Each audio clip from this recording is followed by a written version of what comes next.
So I recently had the pleasure of sitting down and talking with Dan Paladin, the co-founder of the Behemoth, Dan Paladin. We played Alien Hominid Invasion and I asked him questions that came straight from you guys. Now the whole thing was about 3.5 hours, so I expect this video is going to be quite long. So I'm going to leave timestamps to each segment in the description below. Thank you Dan and the Behemoth for making this happen, and I hope you enjoy the video. The first question is, which is from most people, is will there be a Castle Crashers 2? Yeah, so it's interesting. We've answered this question multiple times in different ways, and partly because that's been asked for since 2008, but also because there's direct misconceptions about how we answer this. So I want to set the record straight.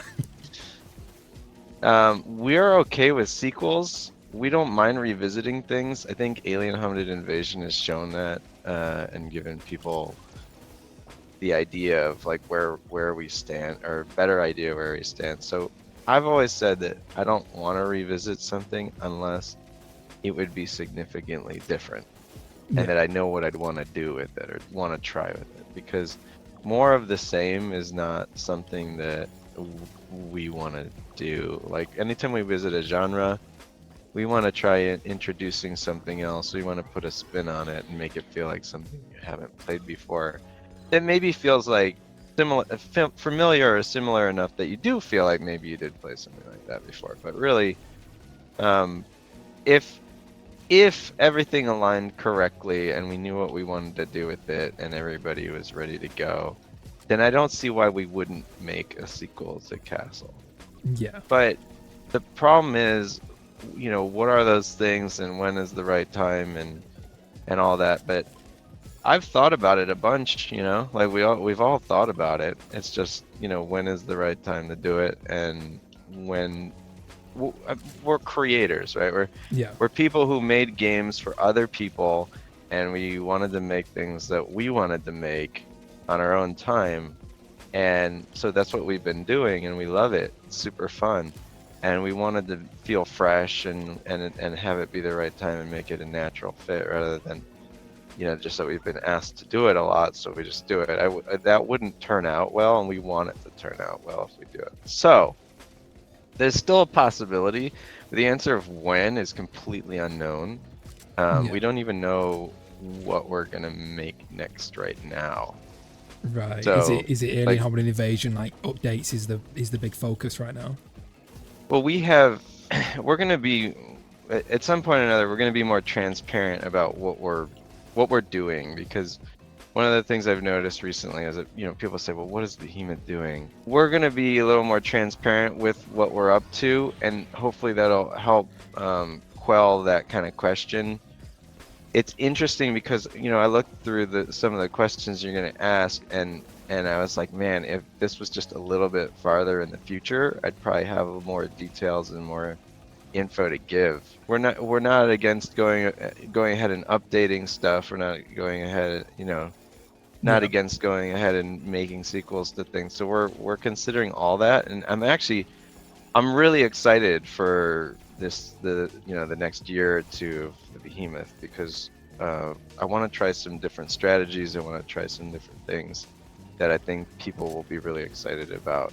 But I can't really talk about them until they're totally solidified and I have something to show for it. Why does the Green Knight do a backflip whereas no other character does? I don't even know if anyone... I think I've answered this only one time before. A little bit of backstory. My favorite knight is the Green Knight, or at least upon creation of the game, that's my favorite. And Tom's favorite was the Orange Knight. And I really wanted to try something where the combos for each knight were different. And we started that, but in the chaos of trying to make something, we just couldn't get to that. And so the Green Knight had the beginnings of a different combo set, and then just never was finished. So then, in theory, with the meta that's emerged, his combos are worse, like in terms of meta, right? Yeah.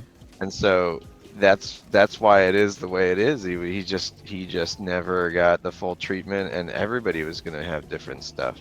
So I think if we would have actually gone ahead with that plan fully, that there'd probably be like one character of the 4 that is by far the best. We never foresaw the way it works now. We never really foresaw that. That wasn't the intended way to play the game.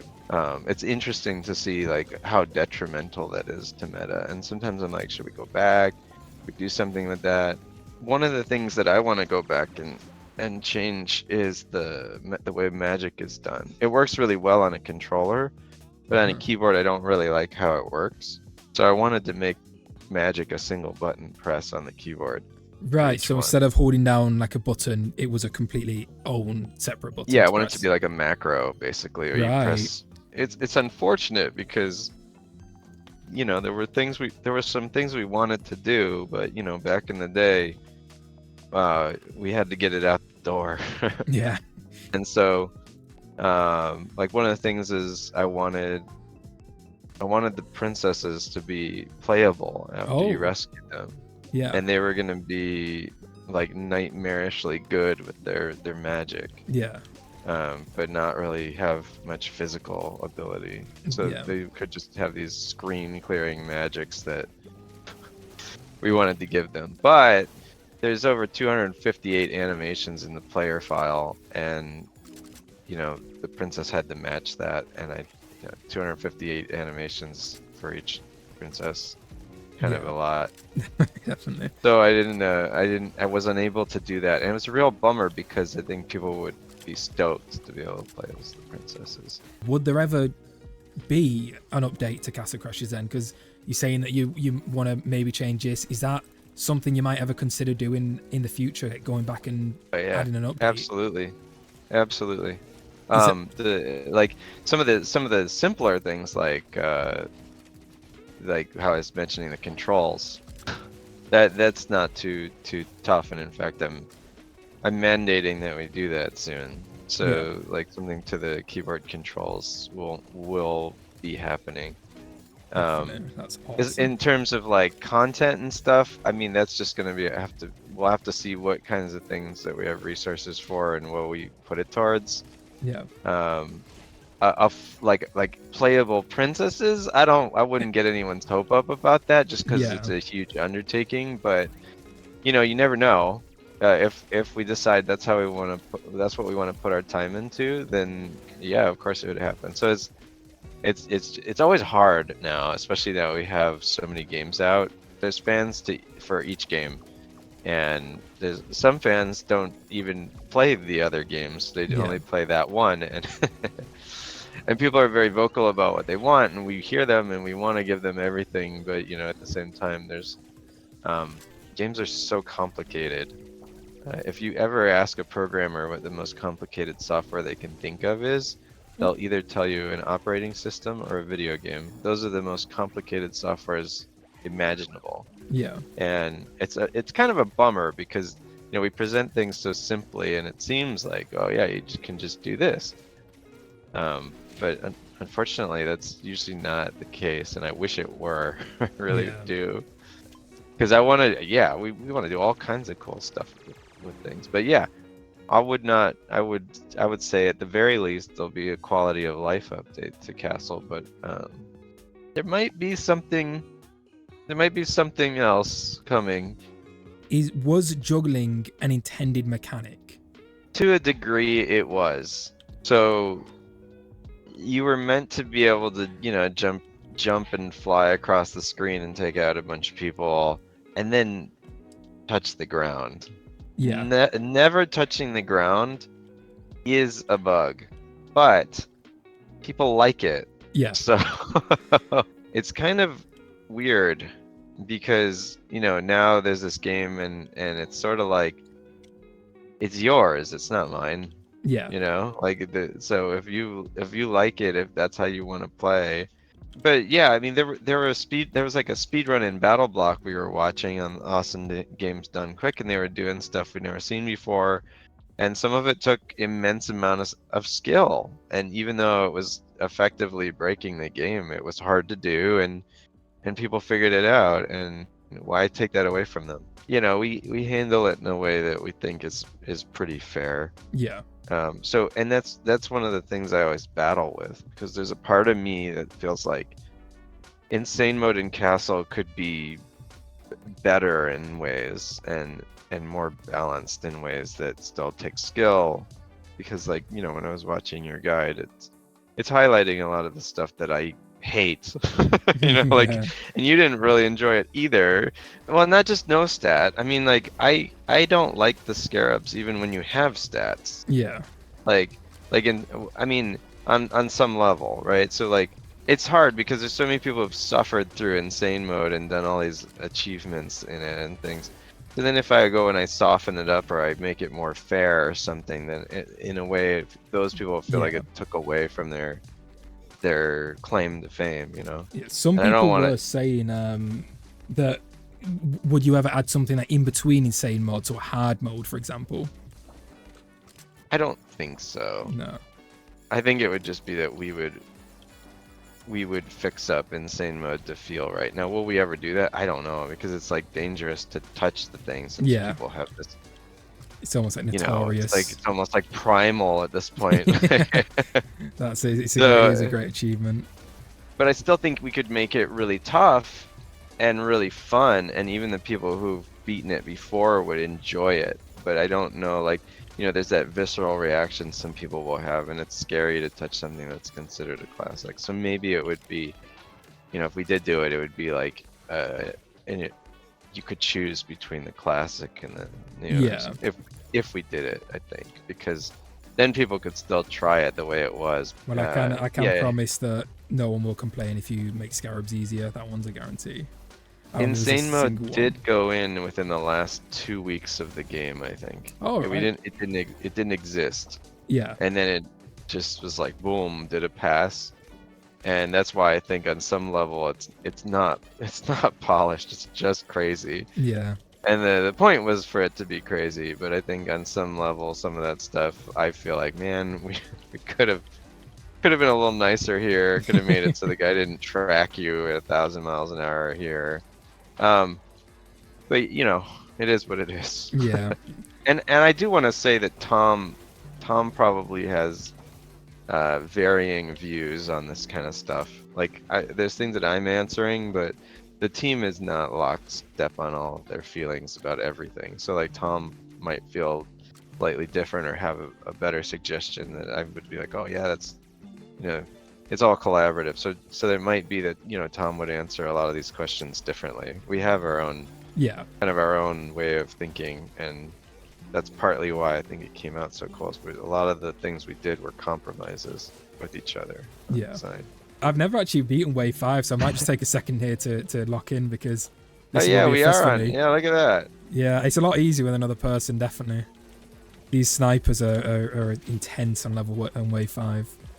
What also helps that you picked up was it you that picked up the bonus, or the power up? I'm not sure. I'm not There you even go. sure. Steam achievement, complete Wave 5 on a bonus level. Oh, look at that. Getting achievements There we go. while just chilling. Is there any like playable characters or concepts that didn't make it into the game? And someone used the example of the troll as a playable character? I wanted the troll to be playable, but they borrow the arms and legs from the main knight, and I just didn't think they looked right, and I want to do it right. So if Yeah. we were gonna have a playable troll, he'd have to basically have his own set, and we couldn't, you know, like I said with the princesses, we wanted them to be in there too, but they all need their own set, and there's hundreds of animations. Just Yeah. couldn't get it done. I mean, sometimes I'm amazed at how much we got done anyway. Like, there's so many characters and things in the game, and we don't have secrets and all that. Like, the fact that we even got any of that done, I'm always like surprised about. Yeah. But yeah, I think there was the troll, but aside from the princesses, wow, that guy almost one-shot me. Aside from the princesses, not really, nothing other than the troll was something we wanted, but like in terms of starting it and having to abandon it, we never had anything like that. Yeah. There was never anything that got like made and then cut for the most part. There was an area that we wanted to have that did get cut. We had this idea for a boss. So when Tom gets an idea for something, he really hangs on to it, and I wanna give him the thing that he's envisioning. And you might have seen, like, we've posted before a video and we've done a picture of like the Frost King or the painter. We have like the in progress like videos of those being created, and sometimes they start with a like sort of a strange looking drawing that people are like, that doesn't look like Dan's stuff, and it's because it was a drawing by Tom, because for like 3 or 4 instances I can remember, he'd say, oh, I really want it like this, I really want it like this. I'm like, okay, and then it'd be like, you know, he'd show me what he wanted it to look like. And everything except the painter boss I got pretty close to. You know, he had an idea for this.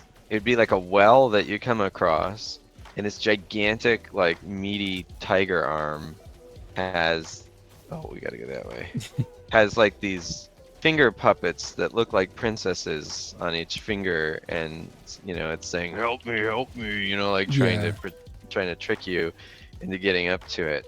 And you'd be fighting this giant arm that's sticking out of a well, and that was an idea that we had that never quite made it because we just didn't have enough time. And I remember the Necromancer we were back and forth on, the beloved Necromancer. That fight. Like how he was and what his magic was and everything. We were back and forth on what we should actually do with it. Yeah. 'Cause at one point he had the Pink Knight's magic, or he was going to have the Pink Knight's magic. That's very cursed to imagine, all the rainbow and cutesy stuff. We were thinking, what if he's like really badass, but he's got rainbows and be careful with penguins? Well, here's a question Go on. that I want people to come by and tell us when they hear this. Do you think that the Green Knight should be reverted to have the same combo as everyone else? Because everyone always says, oh, he doesn't have as good a combo. And you're right, like in the meta, he doesn't. So should he be, I guess, quote, fixed to match everybody else? Is there a backstory to the wizard and also why the crystal is so important? There is. So this is another one of those things where I think Tom would have slightly different answers than me, but we still kind of join in the middle. So the crystal's important because when you're a Grey Knight, the king can knight you to the higher order of knights. And when he does that, you gain a power. And the power is given to you by the crystal. Now, we don't show this anywhere because we redid the intro 3 or 4 times. And in the last iteration of it, it does not show that. So, as it is now, there's absolutely no way to know what does that thing do. At the end of the game, we were going to make it a disco ball because we realized that we didn't explain it, and just make it a disco ball. But we've never really, like in the game itself, we've never really done a definitive answer. But how I see that crystal is, that is how the king bestows power on his knights. So so you say, from your perspective, the crystal is what gives the magic to the knights, and the evil wizard wants to take that power for himself. Yeah, he wants to use the power to have this floating castle with all of these henchmen and these things that are, you know, being corrupted as cultists and everything. He wants to use that power. It's interesting because at the end of the day, there are some things that have deep meaning to me and some of the other people and everything in the game, but there's also things that are just there because it's a game and it just you know. So but for the most part, there are a lot of things that can be explained, and the crystal, I think everybody's kind of got a slightly different idea on the team, like what it's there for. Do we actually know what happened to the Orange Princess? Because I've made a video on this where I believe it was you, I might be wrong, but you were talking about a cut story with the Orange Princess where she the painter made it seem like she was killed, and it got the knights angry, and that's why they flew up and all that. So in the end, because that was cut story, what actually happened to the princess? Was she always a clown? Was that just, or is it just a visual gag for the player? It's not canon. It's so blurry because for like a year or two we had her falling down. All right. And it tricked the knights and yeah, that's not there. The way it just works is we arrive and just start flying. I think we cut that because people didn't understand. They didn't get that it was a trick. But but we do have the painting of her stabbed or whatever in the background. Yeah, that's still there. Yeah. And that was supposed to show you that like he just it's the illusion he made. But the orange princess to me has always been a clown. Like that's who the orange princess is, and that's why she wears the veil, because people freak out, and that just happens to be the orange princess, and people have like a weird reaction to it because it's not the same as the others. Yeah, so she's always been the clown then. She has always been that way, as far as that's my feeling. Yeah. But I always felt like that's just how it is. Now there's also that like sort of trick on the players, because players play through and they want to kiss the princess, and it's like they fight over it. And for some people, they have this funny story where they always wanted to win the fight and kiss the princess, and they kept losing and losing. They finally beat their friend in the last one, and they're like, I did it. And then they felt betrayed because this clown girl appears and dances, and they're like, whoa, no, and they feel like they got tricked. Yeah. And that's great, because that was kind of one of the scenarios that we were thinking might happen. And then when we see people report that that's what happened, we're like, yes. Perfect, yeah.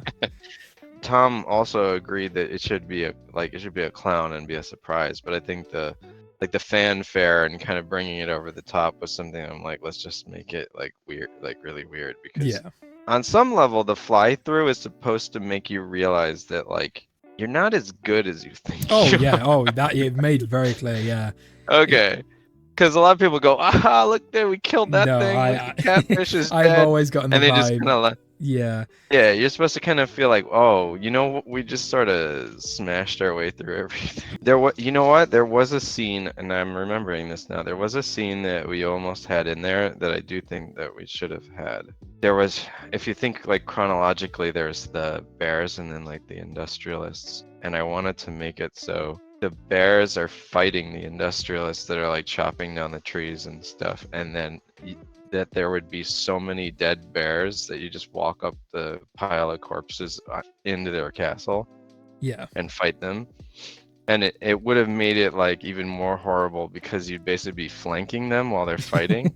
So you kill all the bears and then you kill all the industrialists. You just kill both sides. And then on the fly back you see them crying at the grave. There's a part of me that almost wants to like add that scene back in, because like I had it drawn and I looked at it recently and I'm like, that's actually really cool. Like I think it would have brought it even closer. And also with the name Castle Crashers, we had a few castles that we wanted to put in there that we just like, it didn't quite make it, or we couldn't figure out how to make it feel right. And I do think that flanking the bears is still something that would have been really cool. There's one drawing of the Orange Princess that I've got to find out, like, who drew that. That's David. David Oakes drew that princess. And is that the canon? Is that what the Orange Princess? Oh yeah. She's canon. Yeah. I directed David on that one, and he did a great job. She's awesome. I think it was, I don't know if it was 2009 or 10 or something. We had an Orange Princess at our booth a couple times that was kind of matching the drawing to some degree. So yeah, like that's Orange Princess. Yep. Why in only the PS3 version of Castle Crashers there's a scissors painting in the painter boss fight? How come that's only in the PS3 version and then not seen anywhere else? So that happened because originally the painter boss enemies, they're all drawings that are made by Tom, and I really pushed him hard to do that, because whenever he would draw something, I thought it was goofy and fun, and I knew he had it in him to like do an animation and stuff. Like the orange cat one, I think is really well done. Years later, when it came time to port Castle Crashers over, one of the programmers, JP, he was asking, well, if these things are programmer art, can I put stuff in there? And I'm like, yeah, go for it. So JP went ahead and he made safety scissors that walk, and I think they're great. Yeah. Is there a reason to why it's like only the PS3? Did it get forgotten about, or? Well, there's lots of different versions of Castle Crashers, and there's a lot of different platforms, and so that particular version, when it got made, he tossed it into that one because that's the one he was working on. Okay. So yeah, so it's kind of funny, right? Because like on some level you could say, oh, Behemoths, they've only released 5 games, but if you actually put together all the different platforms and all that, it ends up being something like 42 games or something like that.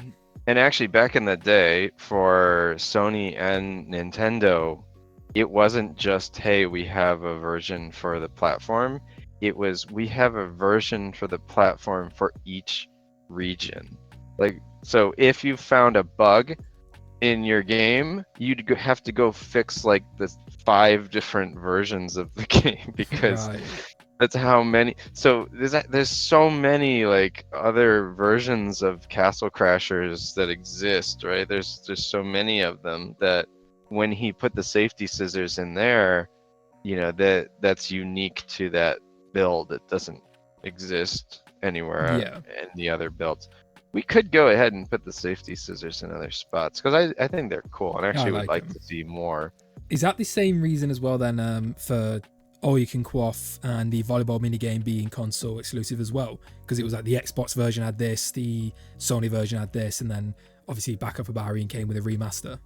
Well, those are a little different. So, like All You Can Quaff was something that we put in the original release, and when it came time to remaster Castle Crashers, I always felt like that minigame wasn't exactly what we would have wanted. Like we made it and that we were like kind of okay with it, but I felt like I think we could have something that's like a little more interesting and cool than just smashing the buttons because people are getting tired and definitely. And we had like an achievement tied to it, and I apologize to anyone who had to deal with that. Because you could either wouldn't find someone who wanted to play it, or when you did find someone, they had a turbo controller. It was just awful. So I wanted there to be something that's a little more for everyone kind of minigame.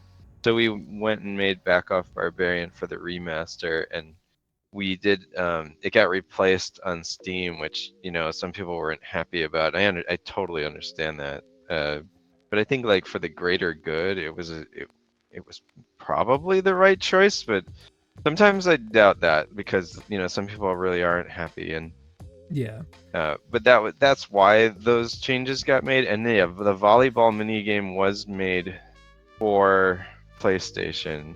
And I can't remember if it's because Sony wanted something unique, or I can't remember why it was made. But I think it was to give Sony something exclusive that they could brag about. Do you see the modding community and what they're creating?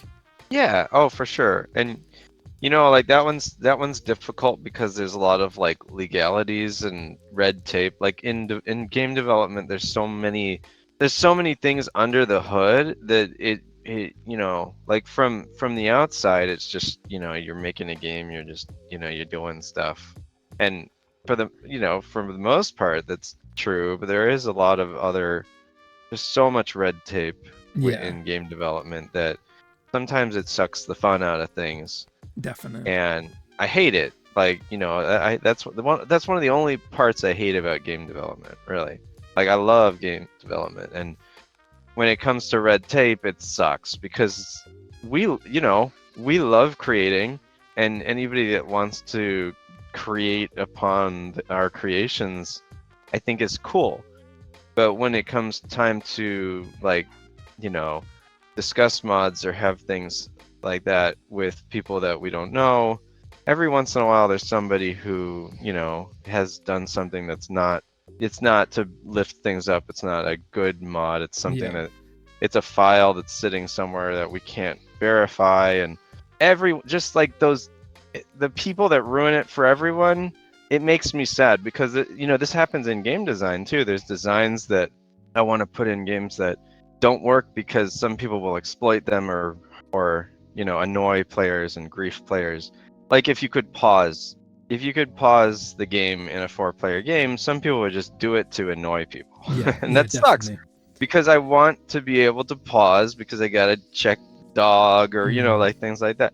And so it's the same thing in like the mod community. It's difficult to have like a blanket rule that's gonna cover, in case somebody makes something that says, hey, this has like 1,000 new characters that you can put into Castle Crashers, and you download it and it formats your hard drive, and there's nothing like we can't protect people and check those things all the time. And so that's why we like legally want to separate ourselves from that one time that it'll go bad. But we don't have a negative view on people wanting to create things. Like and that's the real bummer, I think. And this is one of those things I mentioned earlier. If this was a little bit farther in the future, I think it would be very clear, and I wouldn't even have to say that. We do have some cool stuff coming up that I can't wait to talk about, but I cannot talk about right now. But if you look at like Battleblock Theater, we have a slot where you can make your own ad, your own maps, and people like that, and streamers like it because then they can have it look like them, and no one has to wonder who are you playing as, and it makes life a little easier and it makes things kind of fun.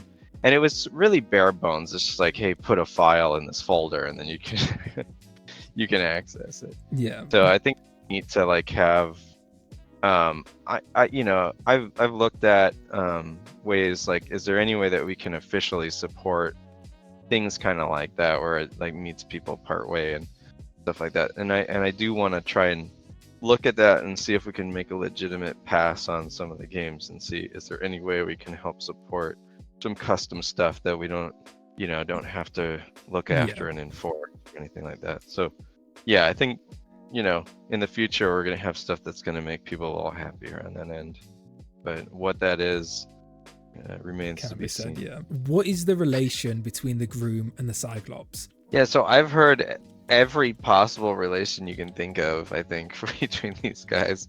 So usually when we make something and we haven't shown you in the game like anything about it, it's really up to you.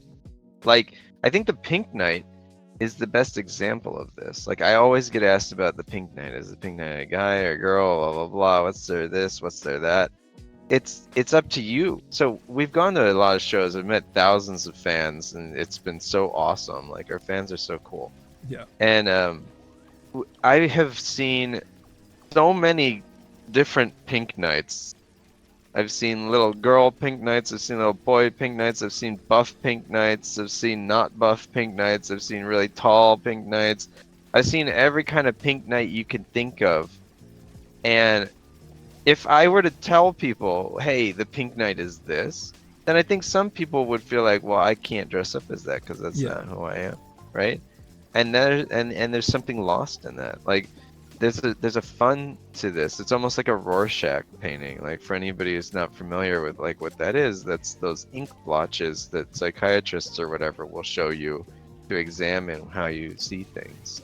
And it's really just, hey, there's this blotch on a page. Wow, that was weird. It's a pinballs. That's why I was like, yeah. That out. It'd just be a splotch on the page, and someone will say it's a butterfly, and someone will say no, it's a bear or whatever, and that's how you see it, right? So like, if it's a Pink Knight, it's the same thing. It's like, what is the Pink Knight to you? Yeah. So if I was to answer who the Pink Knight is, it kind of takes something away from it. The ESRB, the Electronic Ratings Board, basically, they determine ratings for like over where I'm at. You guys have the Peggy and stuff.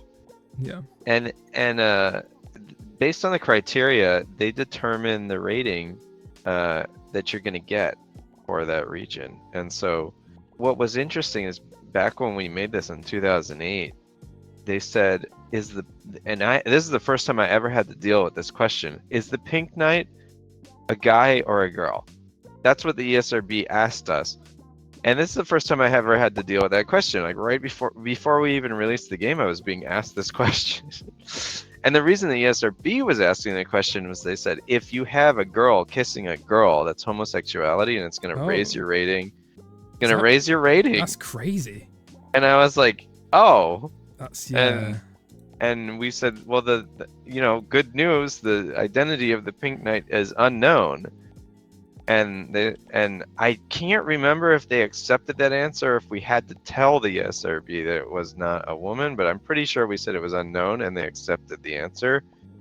But that was like the most interesting like kickoff to Pink Knight. And I was, there was a lot of stuff that, the SRB pointed out. And so, yeah, I mean, so in terms of the relation between the Cyclops and the Conehead, we put when I put that in there, I think that was Tom's suggestion too. Actually, it was to show.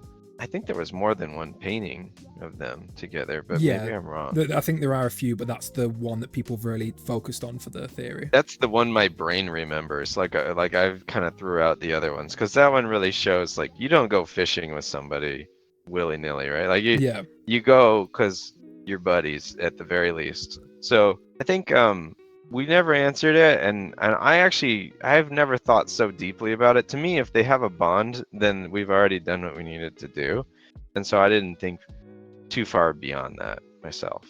Yeah. So I don't have. It's always a bummer, right? Because like there's all these questions about like very specific like things, and usually I just don't have an answer because the nature of the creation is that it's supposed to be something that means something to you. Yeah. And so, depending on who you are, if you see that, you can draw your own conclusions on who they are to each other, and it'll probably be your own natural like want for that. Yeah. And who am I to tell you that it's different? So we've never actually officiated it, and I don't think I should because I don't actually have a strong opinion on who they are. And you know what? I do want to mention that is that with the Cyclops, I almost had a third Terminator reference. So there's two. Do you know that there's two? When he comes back, he's holding a coffin over his shoulder, and Terminator does that. He has a coffin resting on his shoulder. I did not know that one. Yeah, so do you remember that scene where he goes out and he's going to fight all the cops and he has a coffin full of weapons and he opens it up and shoots at them all while they're all next to their cop cars? See, I did not make that connection because I just thought it's it's a Cyclops thing to do to use the casket of your dead yeah, he's super burly and he can swing it around. But anyway, that was the whole reason he's doing that. And then I wanted to have another reference. So you know how he cries and then he steals the princess and runs off. I wanted to rework the scene in hindsight, and I wanted it to be where instead of him coming out of the bathroom, the princess goes to escape through an elevator, and when a door opens, she falls back and she's scooting backwards as the Cyclops walks up to her and takes her. And that would be the scene where Sarah Connor has the door open and she sees the Terminator and she thinks he's there to kill her, and she's backing away from him in the psych ward. Yeah. So I wanted to have 3 Terminator references. That's kind of like so the Cyclops has like this tie to being like a Terminator. Maybe the Conehead is like the John Connor that he's trying to keep safe, and he completely fails his mission. So if somebody wants to think of it that way, go for it. But that's more of like the joke. That's more of like the joke side of it. Yeah. Yeah. What actually happens to the Industrial Prince if you let him live? And I guess what if there is a canon choice? What is the canon choice of him living and him dying? Well, I mean, you destroy his entire kingdom, and he's sort of stripped of anything that made him feel good about anything. So like he was super into himself, and then he kind of learned a lesson. So like it's really up to him on what he wanted to do with that. Like he could either be bitter and miserable, or he could do something with that, and you can say, you know what, I was a jerk, we did want to give the player the choice of that, because sometimes it's a better punishment to think about what you did. You get put in your timeout box, and then you have to think about what you did. I always let him live. I think it's cool to let him live because it's just, there's more to it. It's more interesting, and I liked giving people that choice. I think it was Tom who wanted to give people that choice because he's just backed up against the corner, and then it's just, how hard did you think the boss fight was? How mad are you at that guy still? What is the painter's story? Because we talked about like the Orange Princess with the painter, but does the painter himself have a story? Because I believe he's like the only boss that just kind of like, he's just there. He's just out of nowhere. There's no hints. He's just there, and it's like, who's this guy kind of thing. Was there any cut story to there, or is there a story behind him? To an extent. So the painter is this sort of a strange enigma. He's clearly not a man. Yeah. We don't really know like what he is, and that's never really sorted out. But he likes to create, and the necromancer and the wizard and all those guys. So the wizard is kind of like this kingpin who's put together this team of bad guys, lack of a better term, because they're not necessarily bad, right? Like they are on some level, but they're not like horrible, evil. I think Necromancer is. I don't know like, he's redeeming Necromancer, to be honest. The Necromancer's like bringing things to life, and he's like this heavy metal. Mm. But he's pretty bad. His boss room is full of dead things. So the wizard and the necromancer are pretty bad, but the dragon is just like this goofy thing that has a puppet hand, and he doesn't go after you. He's just like, he's chilling in his volcano, and you're kind of taking this wheel from him. Like he doesn't. He's just in his own spot. So like some of the characters that are sort of either knowingly or unknowingly working for the wizard, they're sort of just put together. And I like to think that the painter has been challenged by the knights, but he's not, and he's a little messed up because he drew the Orange Princess to be stabbed. But I like to think of that more as like he was, what do you call it? He was commissioned by the wizard to paint that, and he doesn't really have like a bad soul. He's just drawn this thing that the wizard wanted him to do, and he feeds him fruits, and he just kind of gives him a spot to make his art. And the painter's not really in on anything that's going on. He has no idea that he's in this evil floating castle. He's just painting stuff. And then when you go to attack him, he's just screaming for help, and his paintings are trying to save him. So he's kind of caught in the middle. I actually feel really bad for the painter. I feel really bad because he just goes help, and he's just running around and you're hitting him. Like he's not exactly your canon, like your trope of a bad guy, right? He's not really.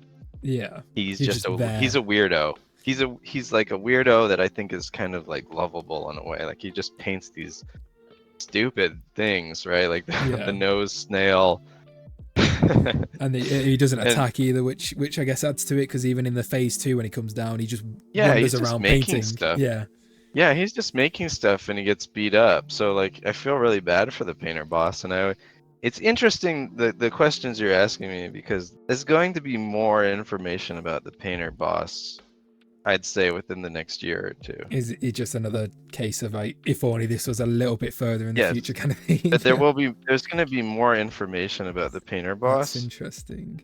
He's one of my favorite bosses. Oh, he's one of the community's favorite. I think he's my second favorite, because I think it adds a lot as well to the mystery behind the painter, because he's the only boss in the game that speaks. Like he has a verbal dialogue and speaks he has words, a lot to say. Rather than just like groans and moans and all that.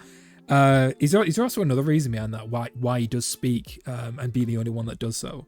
I mean, I guess he has spoken, but the industrial prince he speaks. He just doesn't. He doesn't he's use just words. Not saying anything. Yeah, we have like like the Frost King and stuff going woo and things like that. Like It was more. Well, I guess it was. It was more that. It was more about just not needing to translate things, and that everybody could just experience it the same way. Yeah. And I guess like, yeah, you know what? Like as an oversight, I think making the painter like say things in English was like it sort of broke that idea we had. But we were just having a goofy time with them, Yeah. and I think we forgot about that, like that Yeah. overarching thing. But I think that I think it's kind of cool because like he's hard to understand Oh anyway. yeah. So I think in some on some level people don't even know what he's saying anyway. So it's kind of like rolling back into the Yeah, definitely. Yeah. rolling back There into is just somehow. making sounds. But yeah, he says I'll paint you in a corner and help and all that.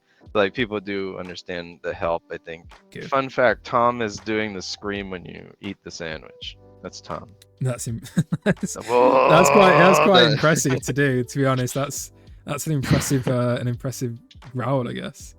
yeah, I think it's pitched down a little bit or whatever, but yeah, it's him doing that voice. There was one other mystery I wanted to cover. Yeah. The rubber-handled sword. It was one of the most interesting mysteries for us because was it on Xbox? I'm trying to remember. There was a thing where so somebody hacked the game or on some level and they got this weapon that was just like a sort of like a debug weapon and it's called the rubber-handled sword because there's nowhere in the game that it's like supposed to be unlocked and no one knows where it's coming from and people are like trading it to each other and stuff. And so everyone's like, where's this rubber-handled sword? And it doesn't even look interesting. It's stupid looking, right? And it's just Yeah. but people were like, oh, I got the rubber-handled sword. So I was like, okay, where is this thing coming from? Did somebody legitimately get this? Where is this in the files? Because I had thought that it's not in the art anymore. And I remember one of the programmers opened up all of the textures that are in the game, and it wasn't there. Oh, Like it wasn't in the texture viewer. And I'm yeah. like, how is this not in the textures that are loaded right now into memory, but it's in there? What is going on? And I don't think I never got a definitive answer on what's going on with that thing. But it was always kind of a neat little mystery. Like, what is this damn thing doing? And I actually did want to touch on that for a second. The thing that stemmed from that was the 256 glitch, Yeah. I where was actually people thinking of that. called it a people called it a glitch. I mean, it has to be a very specific set of stuff that has to happen. But in order for someone to hit 256, it has to be hex edited. It's not. There's no way to accidentally or even through a bug get level 256. You just can't do it. Yeah. And the problem with it was that when people said, "Oh, I want it," or some people got it when they didn't want it, there was nothing we could do as a developer to help them because it was tied to their Xbox profile. The save is something that's going through, like Microsoft's service. So if somebody cheated and they screwed up their game on, like out of their own will or by accident or whatever, there wasn't anything we could do. So there were some people who I feel sad for because like, oh, I did this and I wish I didn't because I'm killing everything instantly. And how do I put it back? And I'm like, you can't. Like, Yeah. that's it. And that was a real bummer. Simply, what is your favorite character in Castle Crashers? Like favorite playable character? So I originally really liked the Green Knight because like on a creation side. But once the game was kind of out and running, I really kind of liked playing as the Grey Knight. Grey Knight. And Open faced or regular? Just gotta get that just difference. the regular. Regular, okay. Partly because I liked to do the PvP stuff, and the thing that about the bombs, how you can jump and throw one down or lob one up in the air, you can kind of offset them and be really annoying. Like I've always really liked the magics, and so that's why with the Green Knight I didn't even really care that the combo was not ideal, because I just used the magic. Yeah. And I had some kind of strategy in PvP where I perfectly timed my splash magic when they got up so they would be just stun locked for life. And it was just a timing thing. Yeah. Right? Like you can do it with the Red Knight, but I did it like in a way, and it's easier to do it the Orange Knight actually, but I did it in a way where just people couldn't get up. And then they would just get poisoned to death. And I really like playing like that, but then I wanted to play as then I was like, well, that's kind of cheap. I want to do something more exciting. So I liked the Grey Knight, and I would spam the bombs and everything, and I just kind of had fun spamming bombs everywhere. So I really like playing as the Grey Knight with the bombs, but I mean, I really like, because I get to make anything I want. I love all of the stuff. It's like, asking me a favorite is hard because I love all of it. Like it's Yeah. like those are my babies. So I love the way the barbarian looks. I love the way his name's Snaky, but I actually want to change it to like Marsh Trooper because Snaky's Alright. just some dumb name Tom threw on there. That always eats away at me. I'm like, Snaky, like what is that? I want to Yeah. call him. I want to give him more like cool names and like legit names. Yeah. I wanted to name like the ninjas. I want to give them the name. I think it was Kaizoku, which means pirate in Japanese. Alright. Because like there's still more ninjas than anything, but that kind of thing. I wanted to do like a sweep, and I'm sure Tom has other things too, like that eat away at him that he wishes were different. And like in versus, the infinite juggling was then discovered, and I kind of just stopped playing versus because then it was like whoever catches the other one first, that's it. Like you might as well just put the controller down because he's got you. And I think that kind of like killed it for me, like the way that I want to play, but the way other people want to play is the fly around thing. So let him do it. Yeah. But I was out at that point because I want to do my magic and catch people over and over again. Once the game gets into people's hands, sometimes they really surprise you, and there were so many characters and so many mechanics and so many things that we were checking that we just never discovered the how to defeat gravity in a very particular way. Because there is like there's code in there that's adding gravity to you as time goes on, and there's one move I think that's resetting it, and that's the issue. Yeah. How come the NPC ninja has a different magic to the playable one? I think it was I think it created like an enormous amount of issues. Yeah. And it wasn't like at the time it wasn't worth dealing with that because there were so many other things in the game that we had to do that we still thought the ninja was pretty cool with the rework. Like I was like, well, let's simplify this and make it so it doesn't create like a unique set of problems throughout the entire game. I'm not sure if it felt cool enough or felt right enough that it was worth fighting for. Like when we were trying it, it was kind of weird and I don't know, it just didn't seem right. But maybe we, now that we have time, like, because back then we had no time. It was like, go, go, go, go. We have all this stuff to do. It's just like, just enormous pressure and you like do this and get this done. And we wanted the game to be enormous. And so like if there was this one hanger on that was going to take up a bunch of time, it's like we could either spend like 2 or 3 months fixing the ninja, or we could spend 2 or 3 months adding content. It was always a priority. Well, that sound and adding content's going to work better for everyone. So Yeah. sometimes you have to pick your battles, and I think that's exactly why that happened. Which level did you enjoy making the most in Castle Crashers? I think I really kind of liked making the snow area because there were like I don't know, the way that the trees got rendered, I was really happy with how they felt when you looked at them, and we got to add the little penguins in there, and then like the Frost King has, it's like he's using the back wall as like a refrigerator. Yeah. But there's food in the wall. The meat weapon. And I was able to put more jokes in there. I think like sometimes I think about it and I think there's some areas that I was kind of like I was just sort of filling them out, and I wish that I could have put more like jokes. Like we have jokes in like the forest that are front and center, like the owl and stuff, right? But there's not really that many jokes in the background of the forest, right? Like there's not like the thing where the food is in the wall for the Frost King. So I think when I was able to just kind of add in a little bit of the extra details in the background, those are the ones I liked the most because I was able to like sit down and think with them. But because I think I was trying to fill out some of the stuff, I didn't have the extra time to put the jokes in. So I think whenever I did, those were my favorites. And I can tell you right now, I was so tired of drawing bricks in the industrial castle. I think someone did ask, like, how did you draw everything in Flash? Was every frame essentially individually drawn?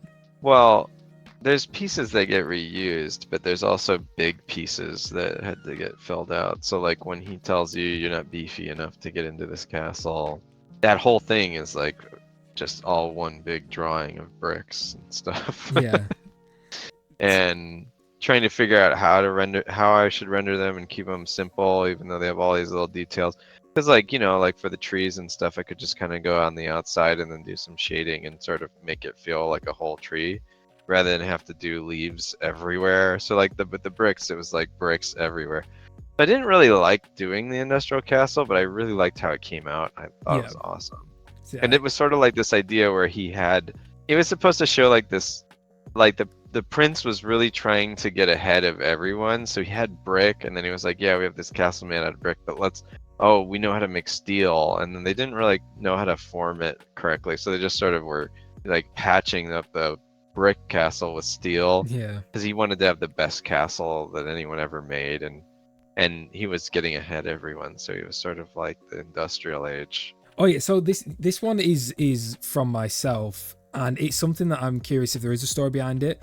And in the final fight with the evil wizard in the arena, there's a skeleton and a crown, and I think it's a chair that a king would sit on, but it's hard to make out. Is there a story behind that? Because for me, that's always been such a strange detail to have in the final room without any context. But is there a story behind that and who that crown belonged to? Yeah, we talked about, so Tom and I talked about that, and this is one of those things where it's not 100% determined, but there were two ideas. It was either that the evil wizard had taken over another castle, and that was their king, and he has, conquered this existing building and sort of just glossed over it with all these crystals and stuff. And the other idea was that through his magic, he somehow had killed the king you were sent out by, and that it was like it was either that he made like a king like him in magic and then killed him just because he's evil, Yeah, or that it was like this alternate like rift where that was your king and he killed him, and yeah, but it was like whatever it is, it's not good because he's super. The guy's like the only guy that was 100% evil to me is the wizard. Like the wizard he's just done. He hates everything. Yeah, like there's nothing. You can't trust him for a split second. Yeah. So it's either. I mean, I like to think that whoever happened to be there had the misfortune of just being murdered by him and his crew or whatever. Yeah.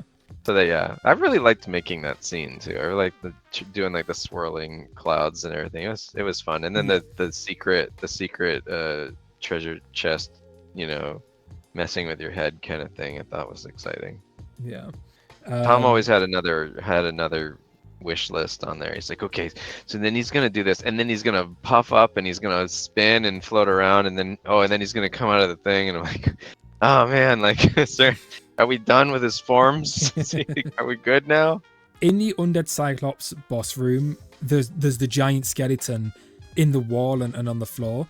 Is that the same dragon from Lava World, the one that we defeat, or is that a different dragon or species completely? Yes, it is. And the idea was that the Necromancer was ordered to bring everybody back. No matter who you kill, the Necromancer is going to try to bring him back. So the original plan was to try and resurrect the dragon. Yeah, and I think the idea with that one was that he's saving him for later or something. Oh, that right. he hasn't gotten to it yet. Yeah. That's really interesting. I didn't even consider that as being an option of the Necromancer resurrecting. Oh yeah, any grave or anything, right? He's bringing people out, so he could bring back any boss you've defeated once. But I think once you defeat the thing that's been brought back, the Necromancer has no ability to bring back a double dead thing. That's and then like another question I just thought of then, which is again pure speculation and might not have an answer, but the Necromancer, there's like a rule in pretty much everything media gaming, where if they don't die on screen, then it's completely open as if they will come He's back. dead. He is not dead. Necromancer's not dead. No. So he has to die twice, just like anything else. That's crazy. So going on from that is, as at this like moment right now, is there any? Could the Necromancer potentially return? Yes, he could always potentially return. His magic is all about dying twice, so you'd have to beat him again. You've just dropped a bombshell. I was not expecting like a straight yes or no. Just like the boss from Alien Hominid HD. You beat him once, and he falls off of the UFO at the end. So he's not necessarily gone either. So with the Necromancer being alive confirmed, was that always the case from the beginning? Like you always knew he was not dead? Yes.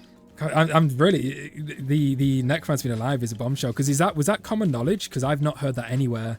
I mean, not really. It's more of like how you said. You don't see him die. Yeah. Well, I think you right? might honestly. And it's more like if you're paying attention, you will realize that the Necromancer just kind of floats off the top with a bellyache. You've definitely dropped a bombshell on the community, because that has been an argument of like, did he live, did he die, and it was always like, sorry for anybody who thinks that's gonna the speculation. So that one's not even I don't know, like, no, he's not dead. He's not dead. So going on from like obviously the whole discussion of Castle Crashers 2, you knew that he weren't dead. Was there plans to bring him back in like any other game, such as, it doesn't have to be a Castle Crashers 2, because I imagine you kept him alive to bring him back in the future or something.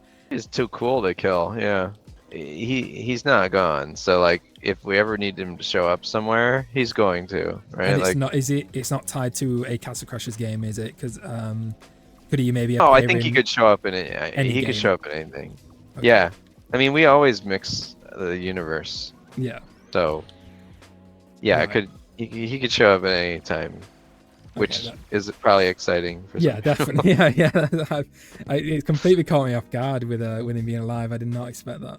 With the ending of Invasion, where we see that I always forget his name, but the Russian leader from the first game, Boris, that's the one. It's revealed he's alive, and he's got his fleet and grandmother ship. Does that confirm either a major story DLC for Invasion, or potentially a sequel? Because the story is not done. So what is the future looking like there? Well, it doesn't confirm anything other than, that now we have Cyborgus instead of Boris. But yeah, I mean, it means that if we ever revisit things and it naturally ties in, then you would absolutely face off against Cyborgus in some way or another. Right. But what that is I'm not even sure of right now. Yeah. But like, if we don't leave things open, then we kind of don't have anything to work with. We purposely leave things open for ourselves, and I think one of the most fun things that we've worked off of is the Space Bear. Like you see him in Battleblock Theater, right? And the narrator says that everything makes sense now. And when you play through Battleblock Theater, it doesn't make sense because you don't know what's going on. You don't know what that thing is. And then if you play through Pit People, it starts to make sense. Yeah. And there's even a song about it making sense. And so like now you have more to work with, and we left this thing open. We even had a painting of him in the Hall of Dudes, and he's there, right? He's in multiple spots of Battleblock Theater, and then he becomes a centerpiece for why time and space is all messed up in Pit People.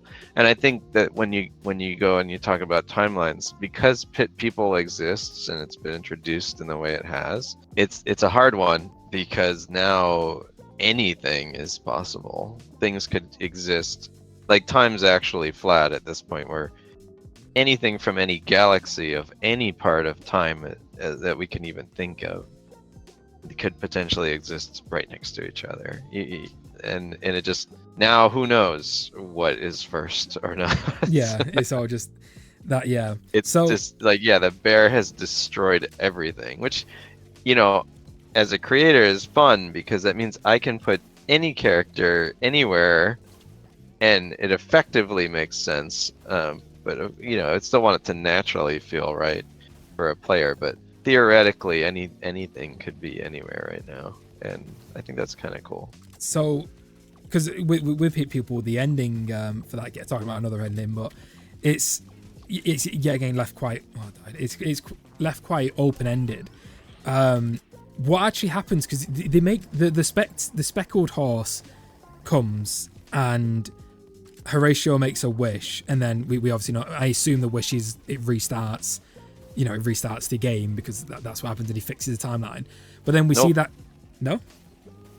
Well, if you look at the loading tips, it tells you that speckled horses cannot manipulate time. There's multiple theories on what that could mean, and some of them could be horrifyingly weird, and others could be something like parallel dimension. But the things that happen at the end to the characters, theoretically, if you're going off of what we'd say in the loading tips and stuff, those people died. Like they're dead.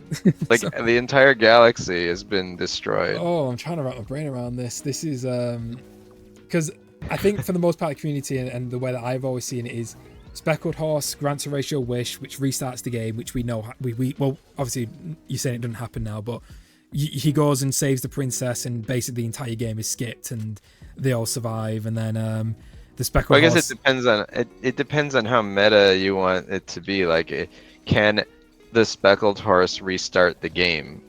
Like, are we still in the game? Or are we in a universe? Like, it gets complicated because it could be all kinds of stuff. Are these just like representations of everything we once knew? Are we in another universe? You're like that's not answered. This is no, we've thought about this incredibly deeply ourselves, and we've discussed these things for hours. And when we make decisions like this, there's a reason that we don't like tell you exactly what it is, because when we go to do something next, because we haven't done like a very direct, detailed answer as to why, we don't we don't commit to anything, and because then we can say, okay, it's like this.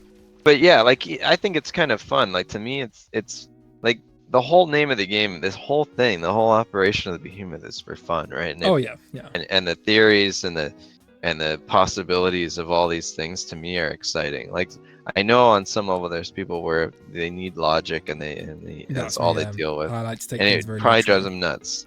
Yeah. So So and like on some level I'm like that too, but at the same time, just enjoy it, kind of thing. Just don't think about it. yeah, like we're here to have fun, and if Hatty's in one game or another or whatever, like, or if you see Horatio, like which version of Horatio is this, and all, like I don't know, that's something that's kind of fun to think about. And I guess I kind of like that there's something to think about. And I like thinking about it. Like I've thought about this stuff just as much as anybody else, like maybe even more. And and in a way it drives me nuts too. Like I have to be okay with like that it drives me nuts, because the second I tell somebody what something is, I've taken away some of the magic. And So I guess you've basically already answered it, but I guess like to sum up everything, but one of the questions was, is there a definitive timeline between each of the games? And you've pretty much answered it, where it's like it's up in the air kind of thing of like it's what you think of it. Before Pit People I had like an idea of what it might be, and after Pit People, like could be anything. And like in a way, like because time's flat now, like there is no timeline because time is flat. So if you're respecting Pit People's thing, time and space is all mixed.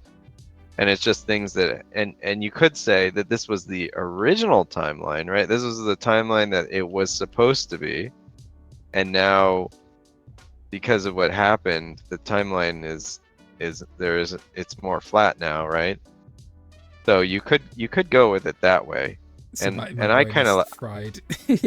that's how I Always like to do it. It's fried. like this is the original timeline, and then Pit People sort of mixed everything, and Yeah, now it's kind of like just like who knows anymore. Like in Pit People's universe, they experience time in turns yeah. some of the time.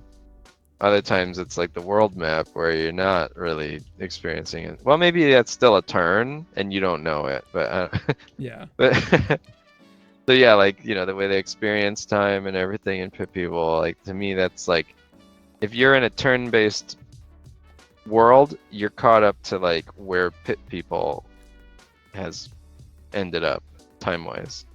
Okay.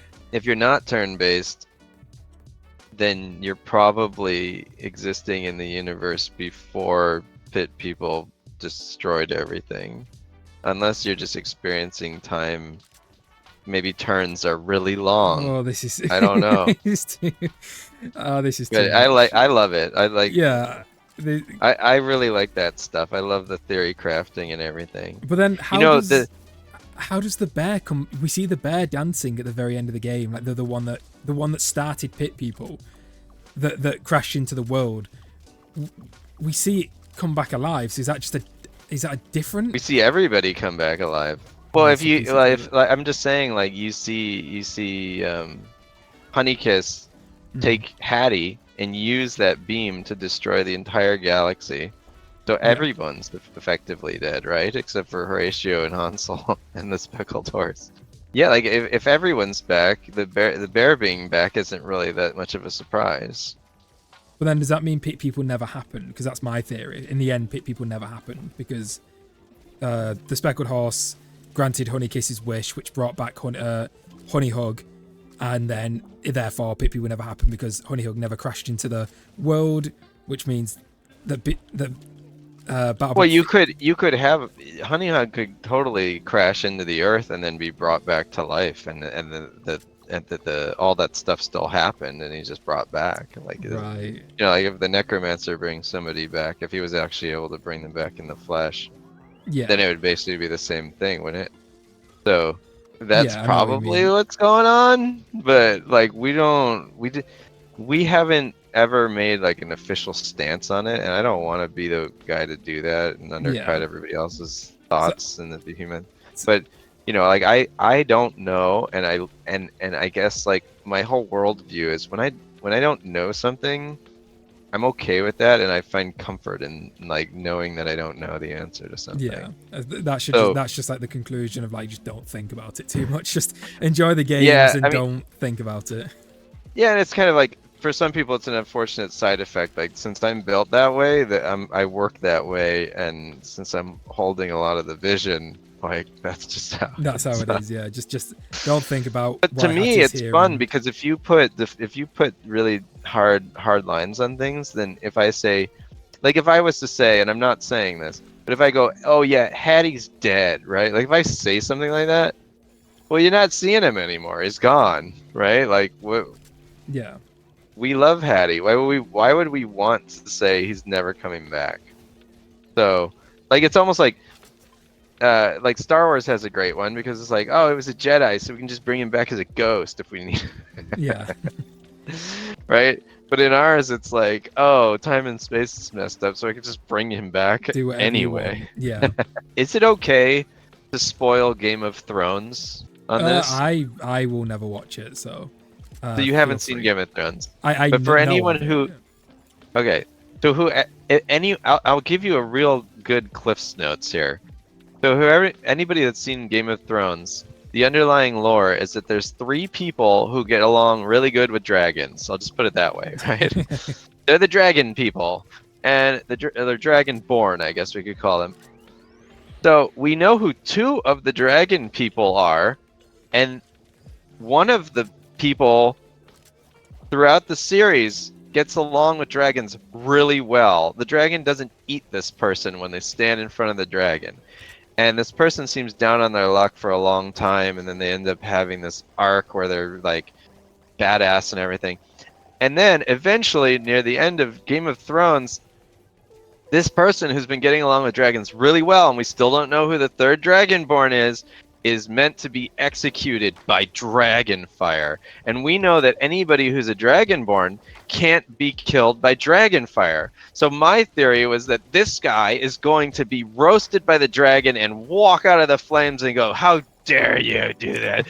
And I was like, oh man, this is awesome. But he just escapes from jail, and you never know. You never know who the third one is. The end. Bye. And so to me, my theory was really cool, and I wanted it to happen so bad.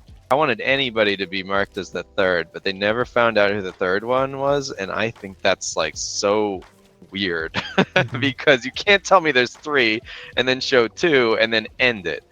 To me, I would imagine so, but I guess here's the thing, right? To me, that guy is like undeniably dragonborn, and we just never got to see it proven.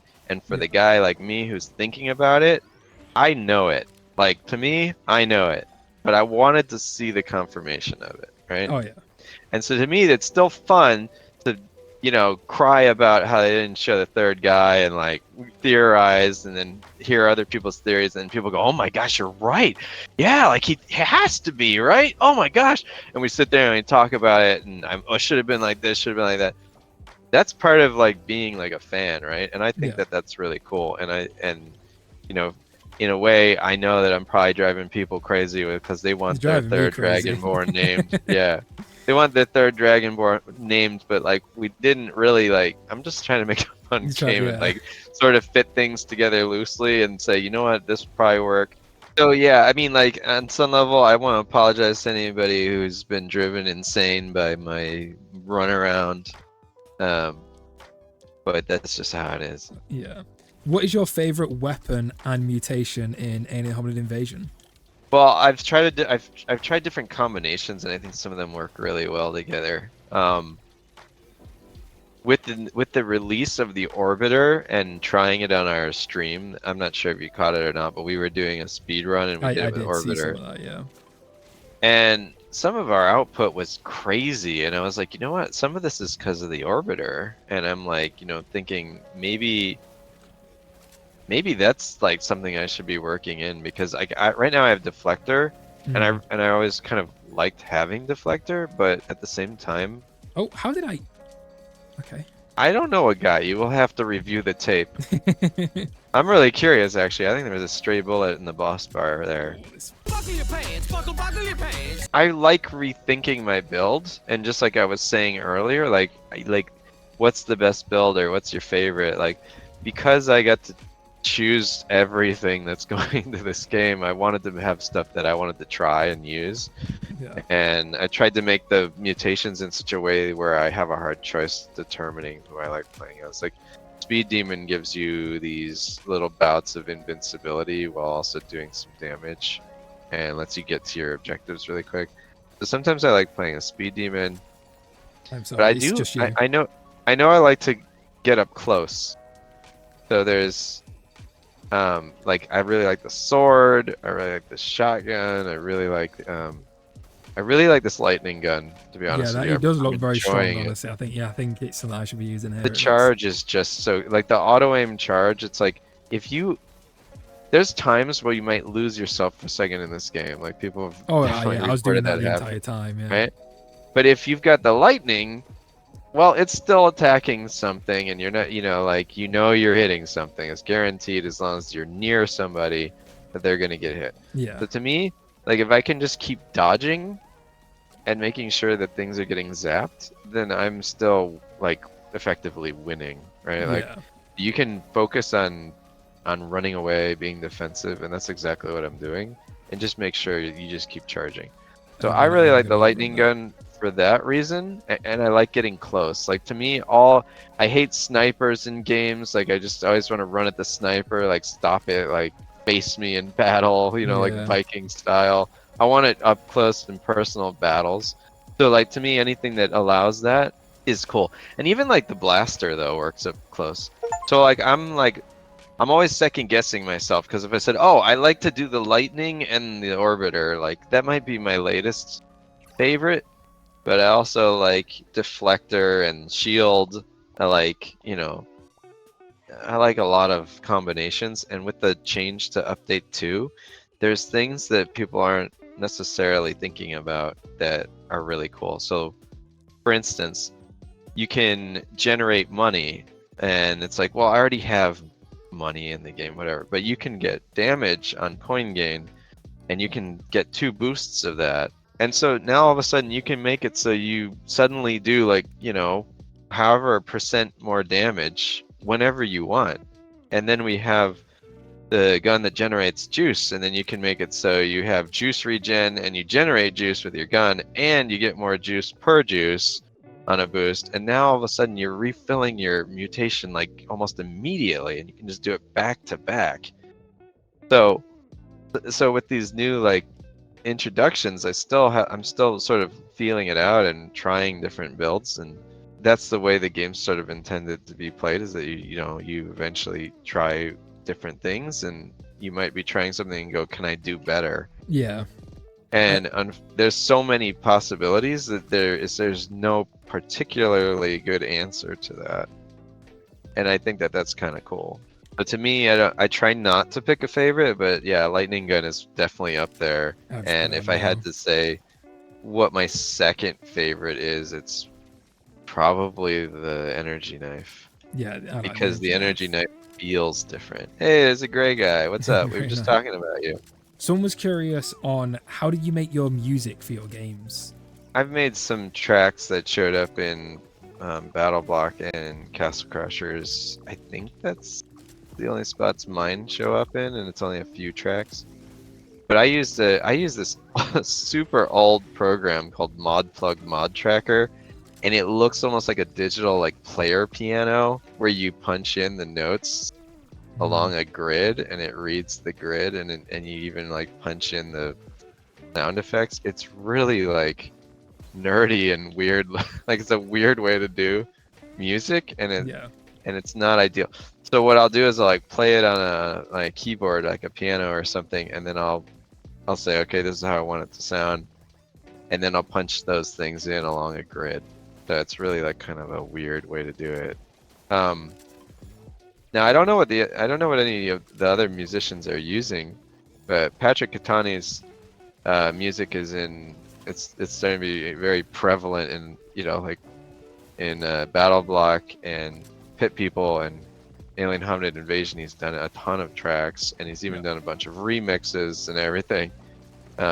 Check out some of his remixes on our YouTube because it's so cool, like his Alien Hominid Invasion remix. And on his SoundCloud, he has remixes he posts all the time. Sometimes people go, where do I hear this part? Like, I've never heard this in the game. And it's like, yeah, he just does remixes of the songs, like, randomly. And sometimes he's done, like, I think 10, 15 remixes of some songs from our games on his SoundCloud. Right. And they're not, some of them are not in the game.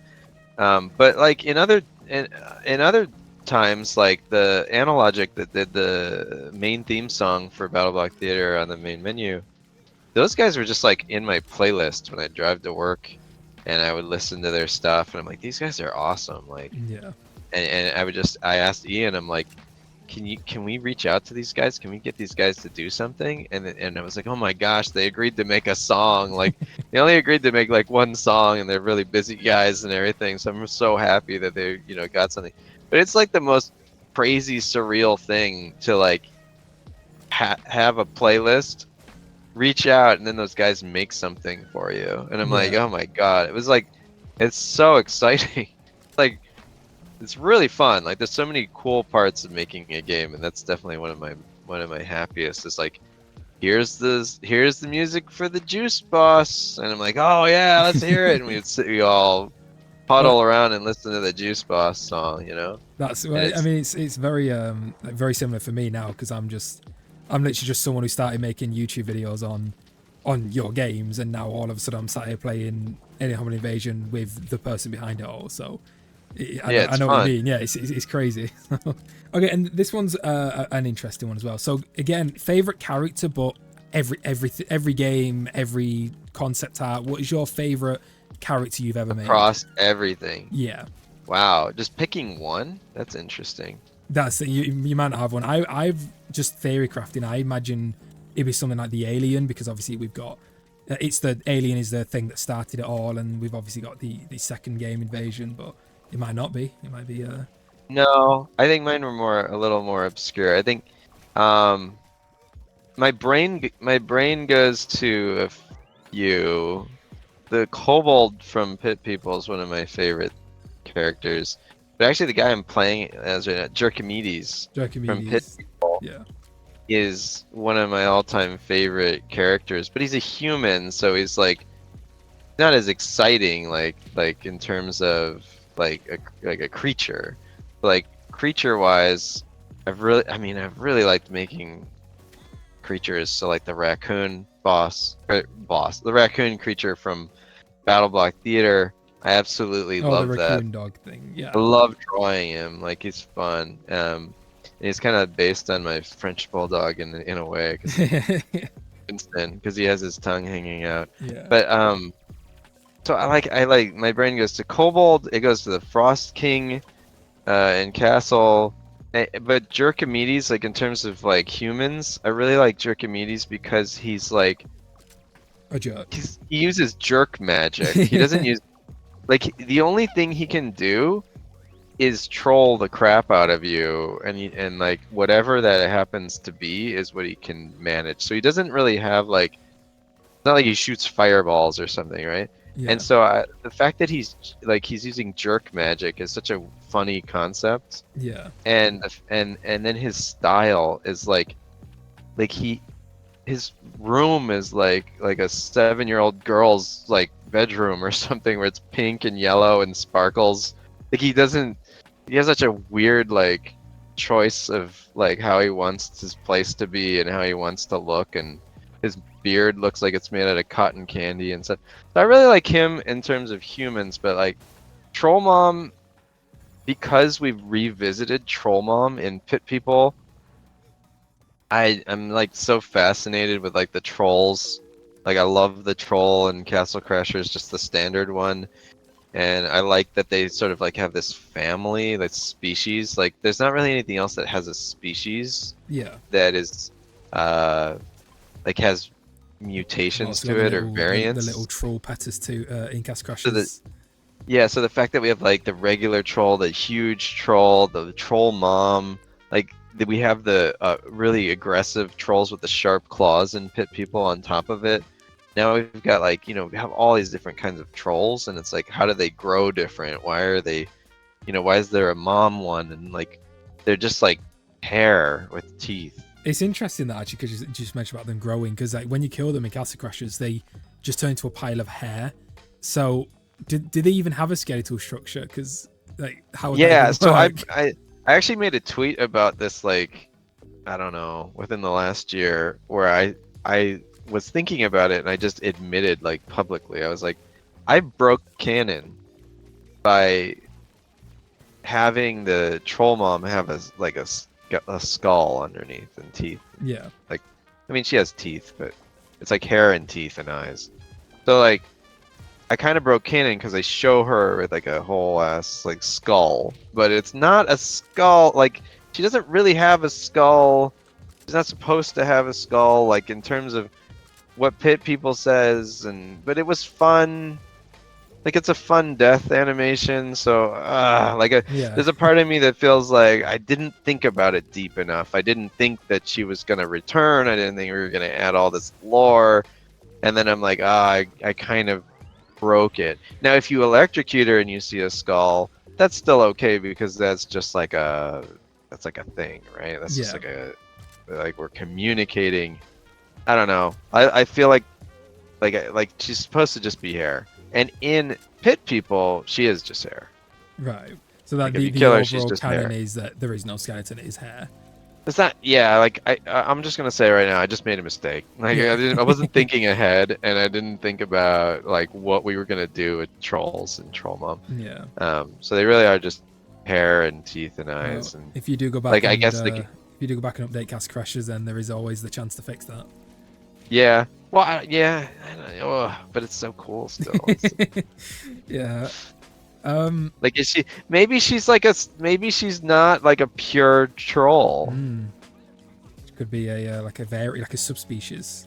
Yeah, like she might not be like Like the ones in Pit People are the ones that most people know, but then we've got this one that happens to have like a skeleton, and why Well, does that one have? there is the second Troll Mother as well in Cast Crashes in the Yeah, marsh. because There's there's a two. part of me that says, you know what? I don't want to. I don't want to fix it. I want to make it just make sense. Yeah, yeah.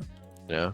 So I'm gonna say that the Yes. troll moms in Pit People are the way they're supposed to be, and the one in Castle is some Subspecies kind type of thing. mutation or something Yeah. going on there. Ooh, I'm gonna die here. But what actually happens to Hatty? Because at the end of Battleblock Theater, he sinks to the bottom of the ocean, and the hat lands back on him, and then we see in Pit People that he's getting taken out and uses that. But do you have a plan, or do you know what actually happens to Hatty in the end? Well, so we know that the hat has been on a bunch of people's heads. We know that the hat is for whoever's running the theater. We haven't really shown like what is the hat doing to someone. It's clearly doing something bad, and it's making them act a way that they wouldn't normally act. And I think one of the things about Battleblock Theater to remember is that if you have a friend and your friend does something that they wouldn't have normally done, a real friend will try to figure out what's going on, are you all right, and still try to come to your aid because they know that's not who you are, right? Mm-hmm. That's what a real friend would do. And so you, as a real friend in Battleblock Theater, go to try and save Hatty.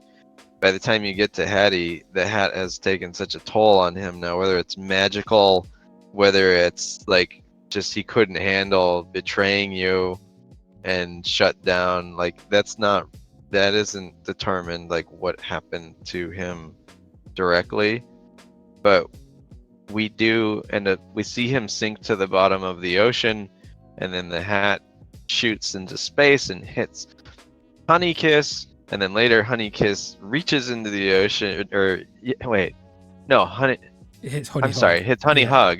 It's Honey Hug, and then Honeykiss reaches into the ocean and uses him as a weapon. Speaking And of Hatty's hat, you can see that Hatty reacts when he is grabbed. He comes to and he realizes that he's he's in space being held by a giant bear. So Yeah. he has a reaction, So which he is there, which is yeah. So he has a reaction, and I think to some people that was something very alleviating, because you know, he's usually when you aware. pass out in some way and you sink to the bottom of the ocean, that means you're dead. Yeah, But no, you'd hope so anyway. but things are a little different around here. So is it Oh. is it almost like a an up in the air, or do you, again, at this moment of time, could we potentially see a Hatty return or anything like that? Yeah, I don't see why we wouldn't necessarily see Hatty somewhere, because we have in Pit People shown that he has some sort of reaction. At the same time, though, like where is he? Like, he was used to destroy the entire galaxy, and then kind of put in his pocket or thrown off to the side, or where is he now? Like, he's in space. Like, it's not like he's anywhere better. He was at the bottom of the ocean. Now he's in space. Yeah, So he's alive in space. he could. So who knows? And Cyboris could pick yeah, him up. We don't know. the hat's probably keeping him alive. Like usually you can't stay at the bottom of the ocean, but he did, and now he's in space. So the hat is probably keeping him alive on some level, and it looks like he's coming to, because he has a very strong reaction to being grabbed. So I don't see why we wouldn't be able to see him again, and that's really good news for some people, I think, because Hatty's he's a kind fan of favorite. He's awesome. Yeah, he's kind of beloved. Is there a story behind the Necromancer? Because going back to Cast Crashers again, we've touched on it, but he's very, very loyal to the evil wizard, and we obviously know he can resurrect people. And in his boss fight as well, it seems that he is very, I guess, like, experienced. Like, he blocks your attacks, he doesn't let you juggle him. He knows how to fight. So me, and along with like other players, theorized that he could even be a past knight that's turned evil or something. But is there any story behind the Necromancer at all? Yeah, and I think, I mean, to some degree there is, and I think that Tom, he's on some level he's like sort of Tom's like kickoff creation, where Tom wanted to have this, this Black Knight, and we had like some different concepts, and we even had an intro that had just that guy, and then you find out about the wizard later as one of the ways we were swinging it at first. So yeah, we originally, I think his look was even closer to like the original Knights. Yeah, He was just this really dark gray like version of you, but he wasn't cool enough, and so we had to like I wanted even more of like a personality that's more like heavy metal album kind of vibe, metal right? wings flying around. Yeah, like it doesn't even work, like doesn't even make sense. But yeah, I mean, loosely he does, but we've never committed to like what's his true identity, and like did he know the king? Did he work for the king before? Is that how it is, or is he just a jerk, or what's his deal, right? Like, why is he even working with the wizard? I mean, on some level they're probably both evil, right? Like they both have a pretty high evil.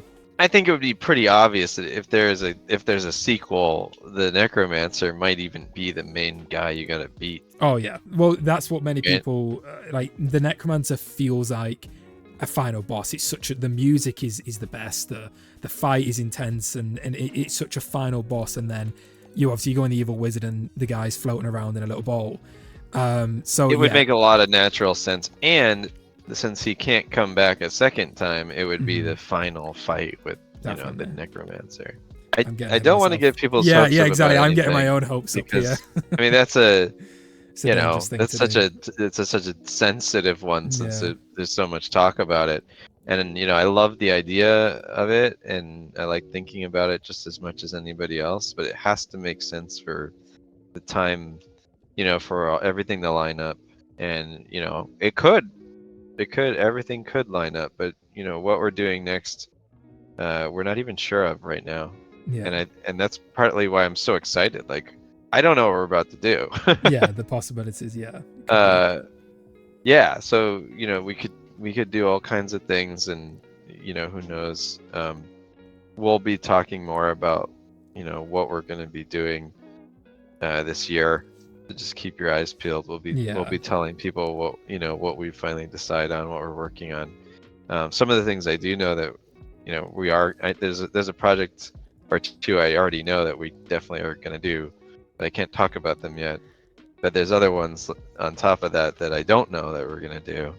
So there's a lot of too early. It's an exciting year. Like definitely. It's going to be a really exciting year for the Behemoth, in the next year and the year after. So I'm really stoked, and I'm glad that one of the things that I want to talk about real quick is when we released Castle Crashers, downloadable games were new.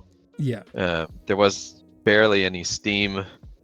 Steam was a thing that was coming around and wasn't really in anyone's mind. Their downloadable games were just brand new, and so the thing that everyone would tell you that worked in the industry is that you would release your downloadable game and nobody would really care, because downloadable games don't usually get worked on very long, and people will play your game for maybe 2 months if you're lucky, and then you will just disappear.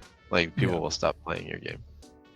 And that was the way that retail games normally tend to work, is people would go to the stores would carry the game for a couple months, and then they would go into obscurity unless they were game of the year or selling huge amounts. And so that was the expectation. You make your game and then people are going to forget about it. You work 3.5 years on Castle Crashers, and then people forget after a couple months of it being out. And so that was what our expectation was, because what everyone told us would happen, right? And it didn't happen like that. It's still going. Like, people are excited. The game's still selling.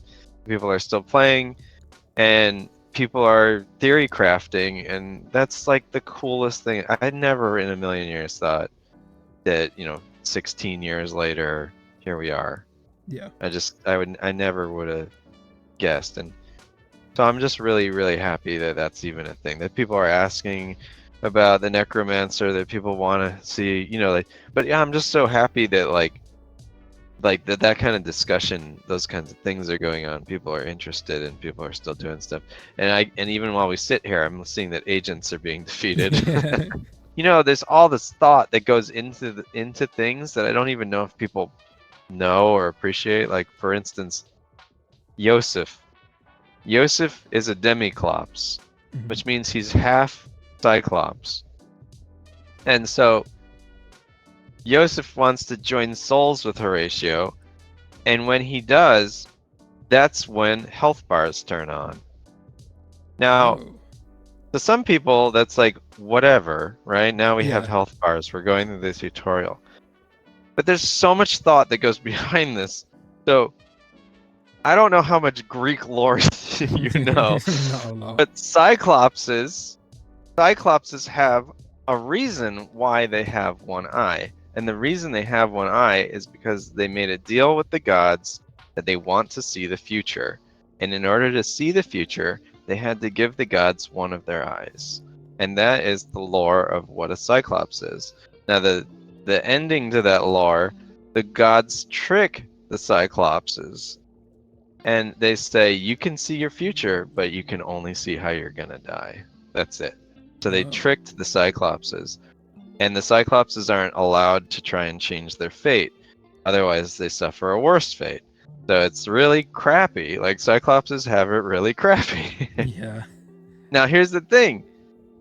Since Yosef is a demiclops, he can only see how dead he is, which is why he has a health bar. And because you've joined souls with him, now you can see your health bar. Oh. And that's why you can see your health. So he can't see his death, but he can see how close he is to death. Yes, because he's a demiclops. Because right.